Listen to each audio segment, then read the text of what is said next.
L'heure du hashtag, il est consacré aujourd'hui au plastique. 350 millions de tonnes de plastique sont produites et consommées aujourd'hui dans le monde, dont la moitié en Asie et 18,5% en Europe. Loi nationale et directives européennes tentent d'en limiter les usages et d'accélérer son recyclage.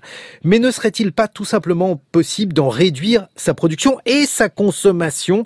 Hashtag sortir du plastique, signé Annabelle Grelier. La demande mondiale de plastique ne cesse de croître. La France produit à elle seule 6 millions de tonnes par an et en exporte plus d'1 million. Pour Plastic Europe, l'association des producteurs des matières plastiques européens, réunissant les plus gros acteurs du secteur comme Total, ExxonMobil, BASF ou encore Arkema, impossible de vivre sans plastique.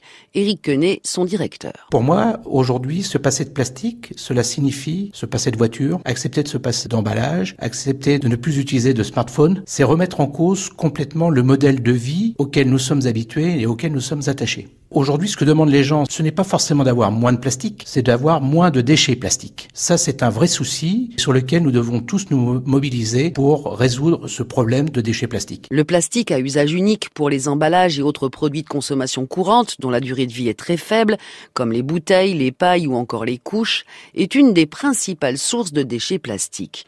Pour l'ONG Zero Waste, il n'y a pas d'autre moyen que de réduire la production et la consommation de plastique. Sa porte-parole, Laura Châtel. Les quantités sont telles qu'on ne peut pas les gérer convenablement. Il y aura forcément des fuites dans l'environnement, il y aura forcément des difficultés énormes pour mettre en place des filières de recyclage, pour collecter tous ces déchets. Les industriels qui utilisent ce plastique, notamment pour emballer par exemple leurs biens alimentaires, eux, je pense qu'effectivement, ils sentent bien le vent tourner, donc ils réfléchissent à des solutions.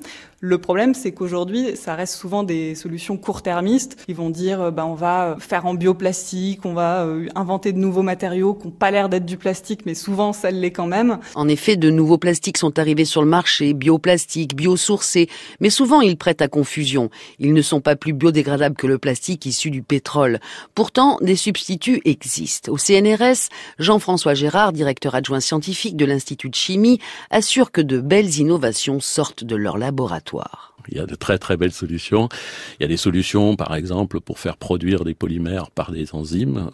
On sait faire cela. Et donc, ces polymères peuvent ensuite être biodégradés. C'est les fameux PHA, par exemple. On sait faire un polymère qui s'appelle le PLA, qui se substitue au PET des bouteilles, etc., pour faire de nouvelles bouteilles, qui est issu de l'acide lactique, qui est biosourcé aussi, qui vont avoir la capacité de se biodégrader, par exemple, d'avoir des propriétés intéressantes, etc., etc. Alors, pourquoi ces nouveaux plastiques n'arrive-t-il pas sur le marché?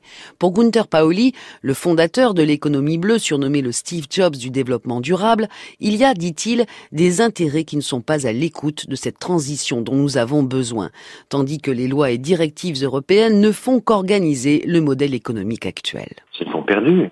Comment est-il possible qu'ils considèrent que cette directive sur les plastiques d'usage unique est le grand succès? Je comprends pas. C'est pas un grand succès. C'est un pas nécessaire qu'on aurait dû prendre il y a 25 ans. Et je crois que c'est là où il faut exiger que les entrepreneurs qui se mettent derrière, les scientifiques qui y croient et des scientifiques qui ont déjà des solutions aient l'opportunité vraiment d'accélérer l'introduction de ces innovations. Plastique, la guerre est déclarée. Vous pouvez retrouver toutes les réactions sur Twitter, hashtag sortir du plastique. Elles sont nombreuses. C'est Sophia qui nous parle de la consigne allemande. C'est Nora qui s'inquiète d'être envahie par le plastique. Danone qui nous dit chercher de nouveaux plastiques 100% végétal. Vous retrouverez également sur notre page web franceculture.fr toutes les interviews en longueur, bibliographie, liens et blogs. Et vous retrouvez donc le hashtag signé Annabelle Grelier.